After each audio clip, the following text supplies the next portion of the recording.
Abby, thank you.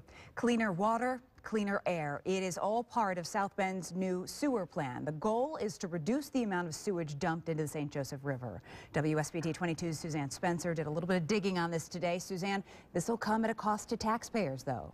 Likely a hefty one, Jennifer. Right now, the proposed plan to redo South Bend's sewer system is slated to cost $600 million. But the city is hoping to lower that cost by nearly $200 million. But regardless of how much, you'll be paying for it through your water bill.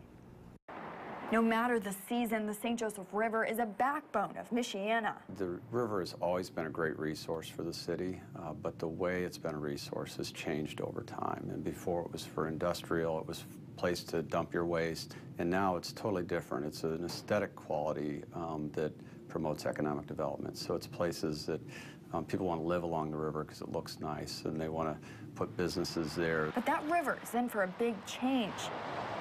About 70 times each year, the city dumps millions of gallons of sewage into the river. We're trying to minimize that impact and minimize the number of times that occurs. The city is trying to change how the sewage gets to the river. One way is through technology. Check this out. This is one way the city is using smart technology. By clicking on one of these green circles here, it shows you the various levels of how full the sewers are. That's just one way they can prevent a sewage overflow. The biggest threat is rainwater. That's when sewage drains get so full, the rainwater skips the treatment plant and heads straight for the river. We're trying to create a plan that cleans the river, but does so at the least impact to our ratepayers. To dump 4 times in the river instead of 70, and to reduce that $600 million price tag. The city just spent $2 million on a consulting firm from Denver. That burden is pretty high compared to what they've required of other cities.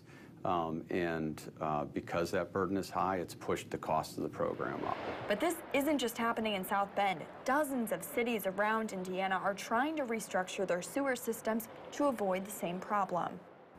There are nearly 800 other communities dealing with this exact same thing. Now, keep in mind, all of this is because of a federal mandate to cut back the amount that's dumped in the rivers. That's a combination of sewage and stormwater. Now, in South Bend, you won't see these changes for a few years still, but they're still working out exactly how you'll be paying for them. Most likely, you'll see that through a higher fee on your water bill. At the live desk, Suzanne Spencer, WSBT 22 News.